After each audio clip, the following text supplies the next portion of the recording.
Do you yearn for travel that involves outdoor adventure and learning? I do. I also have a passion for all things farming and agriculture. I've traveled to exotic jungles to learn about growing chocolate. I even once owned my own organic vegetable and sunflower farm. And now I'm planning my journey back to agriculture. Agritourism, defined as travel that involves some type of agricultural experience. Agritourism is all about entertaining. But the marketing strategist in me knows that at its core, agritourism is really about educating, and education affects change. My future farm needs to deliver a profound experience to all of its visitors. It needs to educate people about food, health, and climate. Join me to learn from experienced agritourism farmers and entrepreneurs and help me build my future farm strategy.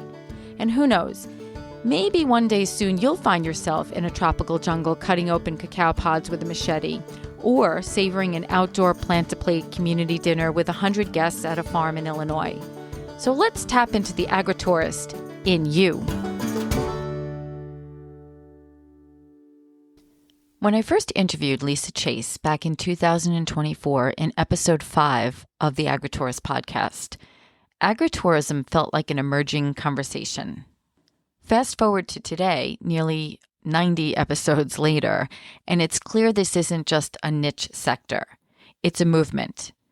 Reconnecting with Lisa gave me the opportunity to step back and really reflect on how much has evolved, not just globally, but in how we're all thinking about food, farms, and community. What struck me most in our conversation is how agritourism continues to serve as a bridge between urban and rural, between consumer and producer, between policy and practice. At a time when the world feels turbulent and disconnected, farms are becoming places of grounding. They're spaces where education, entrepreneurship, sustainability, and wellness intersect in very real, tangible ways. Lisa's work with the Global Agritourism Network reminds me that it isn't just happening in Vermont or the United States. It's happening in over 100 countries around the world. And yet, the core remains the same. People want connection. They want to understand where their food comes from. They want experiences that feel authentic. This conversation reaffirmed for me why this podcast matters and why agritourism is one of the most powerful sectors shaping the future of food and travel today. This is Jen Ross, your Agritourist podcast host. Subscribe, leave us a review, refer us, and enjoy my catch-up with Lisa Chase. Hey, Lisa. Hi there. How you doing? It's been a while.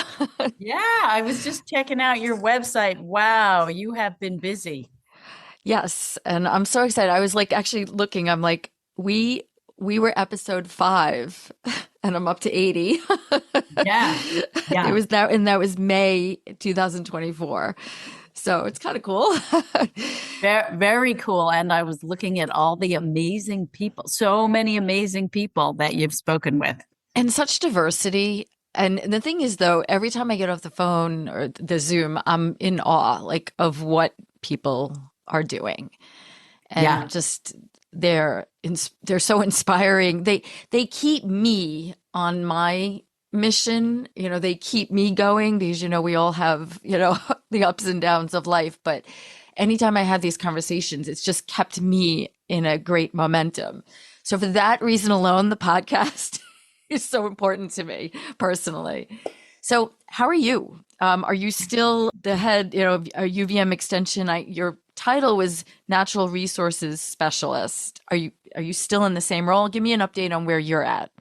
Yes. So my appointment is at University of Vermont, where with extension, I am a natural resources specialist. I'm also the director of the Vermont Tourism Research Center. So what in the last year and a half, anything evolved with all that? Any trends, observations that you've made that might be occurring in Vermont that we might want to know about? Because I just wanted to check in with you and just see, because I know you're so involved in this category, both in Vermont and then globally. So I want to just talk about both and just get a sense of what you've seen, what's evolving, what's happening, the good, the bad, the ugly. What have you seen? Okay. Yeah. Yes. And I think you are absolutely right on when you said at the start of our conversation that agritourism really is inspiring. It's a bright spot. Farmers are so grounded and, focused on really healthy, sustainable, regenerative practices, educating community. This is work that we can all feel good about, which feels especially important in the current environment today. Yep. So, focusing locally, focusing on, on our communities and what we can personally do, how Yep. we can personally have impact, even on a local scale, nationally, globally, that would be nice. But right now, sometimes that can feel disempowering. So, and frustrating in a lot of different ways. So, focusing locally on our farms, feeding our communities, educating people about agriculture, growing healthy food, those are tangible actions that Yep. all of us can get involved in, whether we're farmers or whether we're agritourists, whether we're, on the other side supporting farms Absolutely. that are practicing, really healthy ways to protect the environment and build topsoil, you know, build healthy environments for the future. Yeah, I know. I think, we're in a turbulent environment, but I think sometimes that makes us look at this, look at our regional agriculture in a different way and where our food is coming from and how I think there's more notice about how important a farm is and where we're getting our food from and where, it's just a good reminder. So, although there's a lot of negativity, I think it produces some positive outcomes with people paying a little bit more attention to food and food access and how things are grown and stuff like that. So you try you try to look at the bright side of this. I think farms are getting a little bit more attention than ever before. I know even just when I go into Whole Foods today, which I prefer sometimes not to go into, there's nothing local. There's like nothing local. And Oh, where is your Whole Foods? obviously, a lot of our stuff is, Whole Foods is, I mean, most of the stuff at Whole Foods, Amazon is coming from around the world. And Yeah. it's at the lowest cost. And a lot of it's hydroponically grown, regardless of it saying organic. And it's just sad because that's not what happened in the past, mostly at Whole Foods. They had because I worked with them at one point in my career, and part of my focus was to find local farms and work with local farms. And that's not part of their, I mean, I'm sure there are stores that may still do that, but it's not part of what I see today, especially when it comes to berries and stuff like that. So it's it's made even me be like, okay, well, where am I going to shop that I can Yeah. actually find people sourcing from local? And it's you end up going to the more local like markets that, aren't the big supermarkets and stuff like that. So it's been an interesting refocus and rethinking of where I'm getting my food. Even me, who knows a lot about this, but I'm on Long Island and farms are out east, but there's not a lot local to me. So it's just interesting what's going on today. Yes, I have to say one of the great things about Vermont is we have thriving co-ops. Yeah. I'm in the Brattleboro area, so we have the Brattleboro Food Co-op, which is a great place to shop. I don't know if you've ever been there. Um, and No, I we haven't. Oh, okay. We have several co-ops throughout the state, different parts of the state that are all independently owned and managed cooperatives, and they do a phenomenal job of working with local farmers. Yeah, we do not. We're devoid of that here. Ah, They probably exist here and there, but nothing local to me. I'd have yeah, to go out east, basically, which is not, I do that during season, but it's harder during the winter. But yeah, right. we don't have that advantage. That's why Vermont is Vermont and many other states in your area are definitely, that's an abundance of opportunities to go to those types of co-ops, which I would love to have here. Yeah. But Yes. Well, when you come to Vermont, I, there will be a lot of places to go. And certainly, buying your produce, your meat, your milk directly from the farm is the best. But going to a co-op or going to a yep. farm stand that maybe not on the farm is next best. Yeah, no, it's excellent. So anything else going on in Vermont that you want to highlight? Yeah, well, one thing I want to emphasize is that farms are open year round. So I think in some places people might be thinking, oh, apple picking season is over. It's winter. Everything's frozen right now. There's not really anything to do on a farm. Wrong. There is still lots to do on a farm. There are, the livestock, the animals, the goats, the sheep, the cows, the chickens, pigs. You know, Yep. they're being raised and taken care of year Yep. round and ready for visitors year round. And coming up soon is maple syrup season in Vermont. We've Yes. already, with this January thaw, actually, with the recent January thaw, we already had some sap running in certain parts of the state. So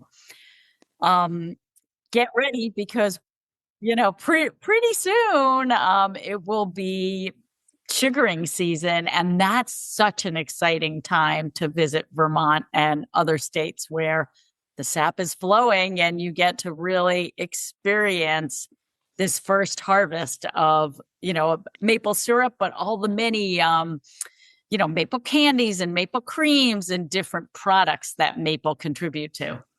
Yeah, I did an interview with a maple syrup farm, a tree farm in the Berkshires, Oh, and I actually visited their operation. I had never really seen it in action. And we were there in the winter months, and they were starting their process, and I was in awe. I just never, you don't realize the intricacy of any of these farms. And it was just amazing, just the process and how it was flowing and how it all flowed into this huge vat. And even, that a lot of people who do it on a small scale realize, you get a ton of maple syrup that comes through or whatever and then the end product is like a minute portion of what yeah. you started with. So when you see that, though, I think it really shines a light on why things might cost what they cost when they're an actual real maple syrup in the store. Because a lot of people balk at prices, but I'm like, if you knew what went into that one jar, you would Right. have no problem paying whatever price that is, because it's worth the whole process and what you're getting and everything that went into it, compared to some of the other products that exist on the shelf that are not really maple syrup. But yeah, that I was really inspired by that whole process, because I had really never seen it in action. Very, very cool. Yes, there is no substitute for real 100% pure maple syrup. And it is interesting. Again, this is part of our job with education. I have um some nephews and a niece that live in New York City. And, they were visiting and we were using, of course, real maple syrup from our neighbors in Vermont. And they were were eating it and they're like, oh, this is so much better than, what we get, what we're having in New York. And I explained to them, oh, well, you tap a maple tree when during a certain season, when, it's cold at night, but gets above freezing during the day so that the sap is flowing, and 40 gallons of sap on average equals only 1 gallon of syrup. And, I was sort of explaining That's the the whole shocking process part to for, I think, them. most people. And, my nephew, who was, I don't know, maybe 12 years old or something, said, Aunt Lisa, you're joking. This is not really from a tree. You're pulling my leg, aren't you? You're making this up. And you know, kids growing up in Vermont, of course, no, they've all drank the sap right out of the bucket and know how good that tastes and have, seen the evaporator, been inside a sugar house, watching the process, smelling when you first walk into the sugar house and there's this like warm, humid, sweet smell of boiling sap. There is nothing else like that smell. I mean, to me, that's the smell of spring. I was describing it, and they did not believe me. And I said, well, you just have to come here to Vermont when the sap is flowing, because this is actually from a tree. And if you're going to use sweeteners, this is as healthy as it gets. There are amino acids, and there's benefit to this. It's not just a highly processed sweetener. But that's very telling that they were so shocked. Yeah.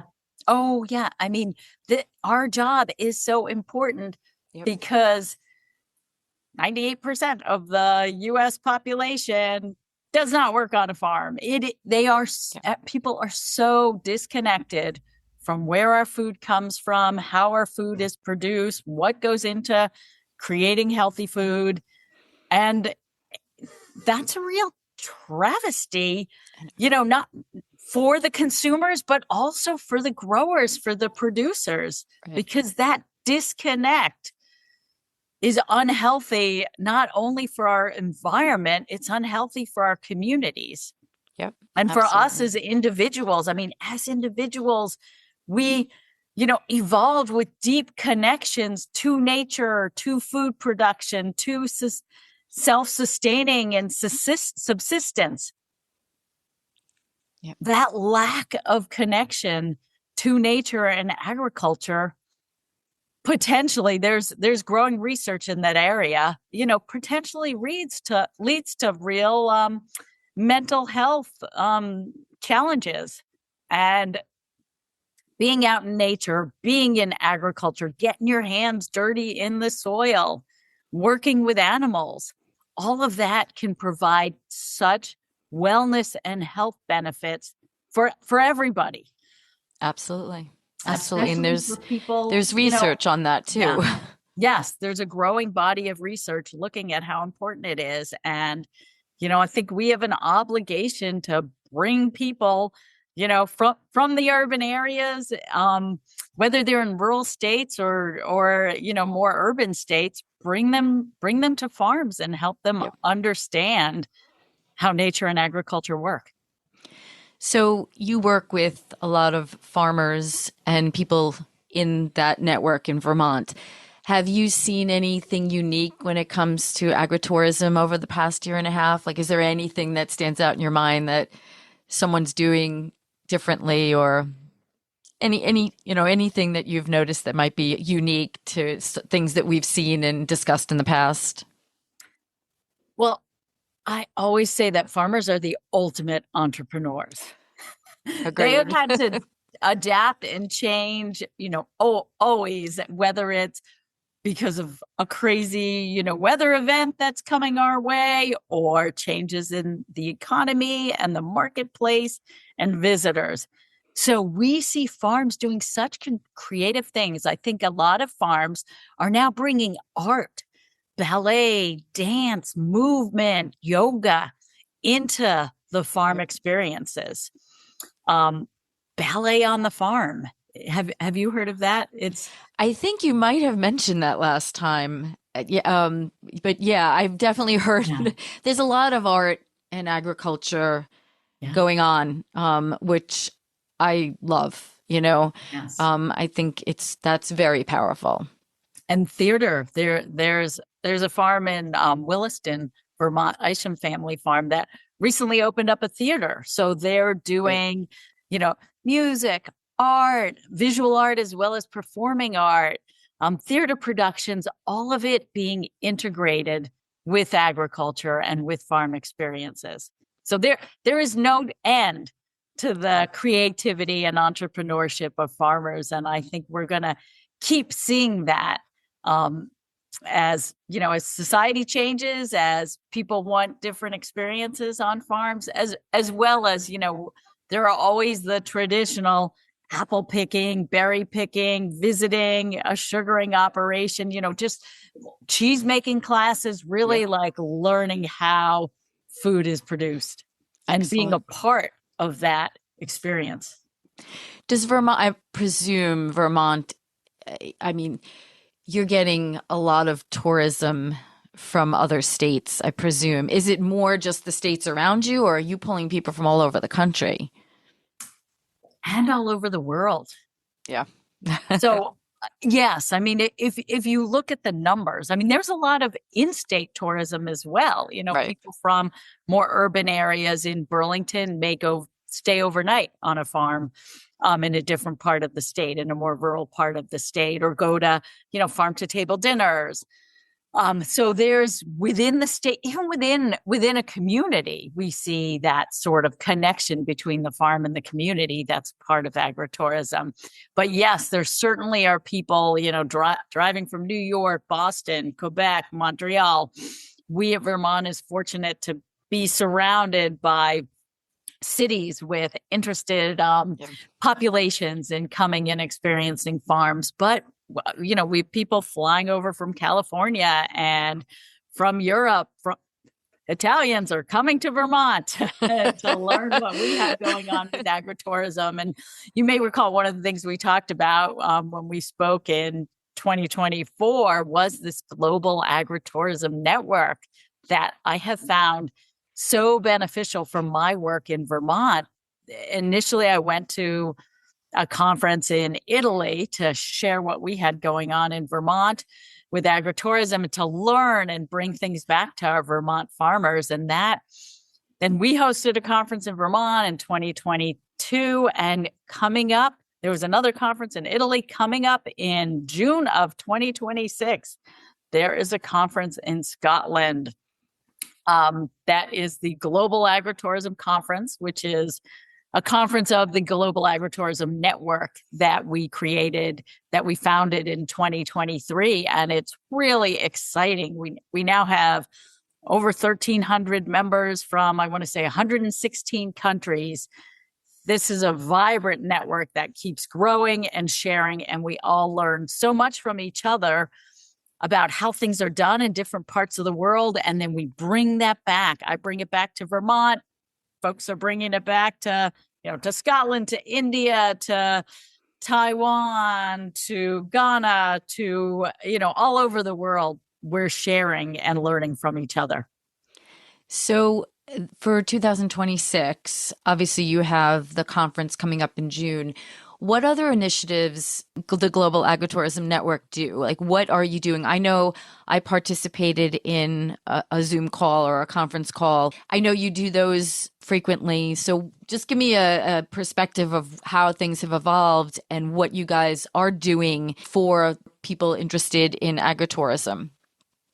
Yeah, so the Global Agritourism Network has a bunch of educational efforts for people within the agritourism industry. So it's not so much consumer facing. If you want to find farms and visit farms, maybe we can help direct you to a tourism website that's state or regional or national or local, but we can help direct you towards those websites. But we're more business to business, researcher to researcher. So this is a network of people working in agritourism. And I think one thing that's really unique about our network is we're not just farmers or just researchers or just tourism people or just marketing people or just, extension service providers like myself.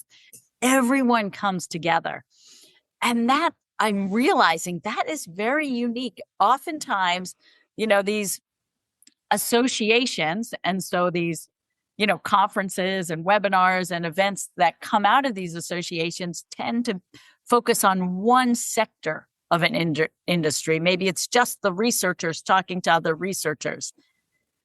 And that siloing really misses a lot of opportunities that the Global Agritourism Network is fully building out and taking advantage of, where we have, for example, at the conference in Scotland, we will have researchers there as well as farmers. I mean, I can tell you the participation in the conference we held in Vermont, number one participant was farmers.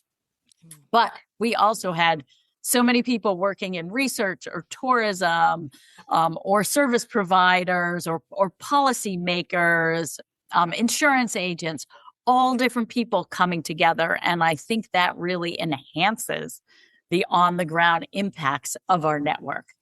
So we have if you check out the Global Agritourism Network website, and I can send you all these links. I don't know if you post them on your website. Yep. Okay, yes. If you post them on your website, folks can visit the Global Agritourism Network, and we've got a calendar of upcoming webinars on a variety of topics, and some are a little more research-focused, definitions and standards. What is agritourism anyway? How is it defined? How is it measured? Some are much more practical, marketing your farm, for example, or, designing agritourism experiences on your farm. So they really vary. Those will be online events. So we have a lot of educational pieces. We also have a research committee that's leading research that's happening in several countries and around the world in a coordinated way, which is very unique, because oftentimes we have every country or every state in the U.S. doing things different ways, and then it becomes hard to really aggregate and bring things together. So we have a variety of different, we have a policy and advocacy committee that's working on, where, for example, in the U.S., we're looking at policies that have been implemented in Scotland and Italy and Australia, where they are way ahead of us in terms of defining and supporting agritourism on a national level. So we have a bunch of different committees on specific topics that are furthering their work. And then we have educational events that are open to everyone, as well as we have a regional structure. We're working hard to make sure that this network has full representation all over the world. And so we've been working with regional leaders in different parts of the world to really strengthen the reach of the network. I know this might be a tough question, but maybe it's some of the focuses at what's going to happen at your conference in June. Like, are there certain challenges that have risen to the top, certain research that is being done because it's addressing a challenge with agritourism, within the industry? Are there any top level trends or observations that you've made in the years you've been involved in creating this and helping to create this organization? Yes. So one of the questions that we regularly ask farmers and others working in agritourism is, what are your major challenges and what sort of supports do you need? And when I send you links to post, I can share with you some past information specifically focused on research in the U.S. that identifies what those challenges are for farmers.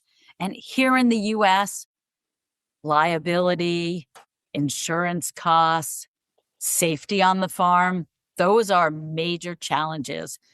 Looking more globally, marketing, getting the word out, designing experiences, those are challenges across the board. In the US and certain other countries that tend to have more regulations and require insurance and higher insurance costs, they tend to have a lot more lawyers. And there we have a whole new set of challenges for farms that you don't necessarily see in other countries where they don't have the same legal and insurance structure. Yeah. Funny. That's what I thought you might say. That's interesting. Yeah. I went to Sicily and I woofed on a farm in Sicily in October. I got to experience olive harvest and taking the olives right to the facility to make them into olive oil, and was able to bring some of that home, which was, I still have some left, but I'm running out. I was at a very small, quote unquote, small farm, and I just not, it wasn't my intent, but I naturally started talking to them about agritourism because certain like CSA and, certain revenue streams that might be really good for a US farm may not, they have a very small CSA, and I didn't see that becoming a good stream of income based on the community because fresh food is so accessible there, like literally down the store, everywhere there were small markets with people selling fresh produce. But they just are starting to get into the like farm tour and tasting space, and I've been helping them think it through because we make assumptions, about what people know, but they were like, they had gotten a request from an American travel agent wants to bring some people to that region. And they were like, they wanted to put their farm on the list of options. And so we talked it through about what they can do. And I'm actually going back there soon, by the end of February, and working with them on thinking through some of this on how it could work, and really trying to explore how to actually implement something like this and promote it on their own, not just, because they're in Marsala. It's a beautiful little city in Sicily. Then a friend of mine, I'm going up to the Tuscany to meet with some farms up there. And one of the challenges, and again, I don't know all the details on this. I'm curious to experience it. And, you have a lot of obviously agritourism in Tuscany, but they're bigger farms that, the tour buses are connected to. And then you have these smaller farms who are struggling. They have the experience, but they don't know how to get into or they don't have the capacity to take on the tour bus. So how do they thrive from an agritourism perspective? How do we help? And I was like, how do you help bring them business based on their capacity? Because they're not qualifying for, a lot of these tour companies want to bring these big buses. So it's just interesting. I'm thinking, oh, it's Tuscany, of course, but a lot of these farms, this is a great opportunity for them. It's just they're not able to get access to the people coming through on a more regular basis. So I'm really curious to learn more about some of the concerns and the challenges, and try to figure out how can we help them? What is the opportunity there? So it's just something I wanted to bring up, because I'm sure you probably hear some of that feedback in some, even in America. I'm sure, some of the smaller farms are just not able to tap into getting people there. Well, and here's the important point. There are different markets. Like, yes, there is the tour bus market, but there are also lots of people that don't want to go to a farm on a tour bus. They want to drive there themselves, or, take public transportation on themselves and have a much smaller, more personalized, more intimate experience. And so that, one size fits all. Oh, you must be able to have a big coach on your farm. Absolutely not. Yes. Yes. But it's also, it's like, it's the whole marketing problem. It's like, how do you get to those people? Even though we do have so many resources out there, it's still like, how do you wade through all of that to get to those people? So I'm just curious I'm curious to hear from them directly. To me, it's this category that needs some help, and how do you help them? Yes. And when I email you resources, I'll send you a link to a farm in Tuscany, Cretaoli, that takes a different approach. And I think coming from the US, we often think, oh, Italy's got it all figured out. they actually don't have it all figured out. No, well, that's They what I'm deal with learning. a lot of the same issues that we do. And, there, you talk to people in Italian and they say, oh yeah, there are people like putting up an agriturismo sign when they're not really a real farm. We have those issues in, here, in the US. And also on the flip side, you have places that have kind of just become tourism destinations and aren't really legitimate farms anymore. So, even though they have more rules and regulations and accounting going on in Italy, they're dealing with a lot of the same issues that we are here in the US. And part of what I like about this farm, Cretioli in Tuscany, is they do not have a pool, first and foremost. I don't know if you've heard anyone in Italy say, I've talked to farmers who don't want to put in a pool, but like some of the, agriturismo people will say, oh, you have to have a pool. You tourists won't come if you don't have a pool. In Cretioli, they said, we're not putting in a pool, and they require a 1-week stay, Saturday to Saturday. And it is a full week of experiences on their farm and on neighboring farms as well, where you really immerse yourself and dive into meat, wine, olive oil, cheese, fruits and vegetables into production in a way that some of the agriturismo in Italy do that, but others tend to be more of a glossy, maybe tour bus kind of experience. And not everybody, yes, there is that market. It's an important segment, but there is a much larger market out there. And you're right, figuring out how do we connect with those people who are looking for something different is really important. And I've worked a little bit with some of the national agriturismo associations in Italy.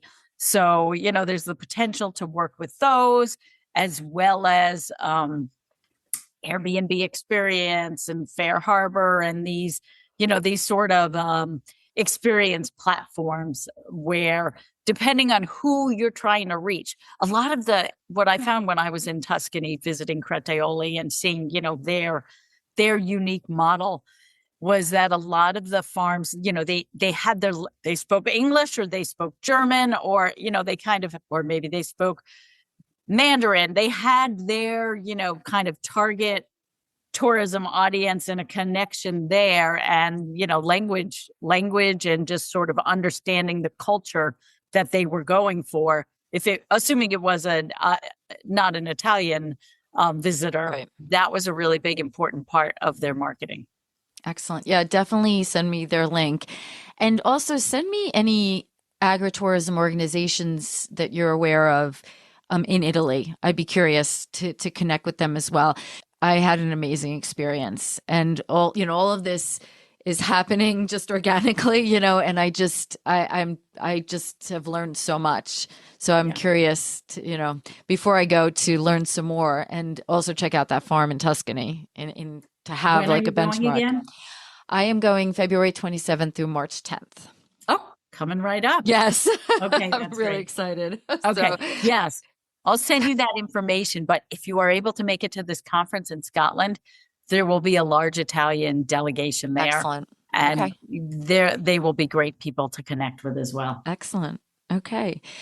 Anything else you just want to say about the Global Agritourism Network? Anything coming up soon that people need besides, I know June is a few months away, but any other initiatives, anything coming up soon?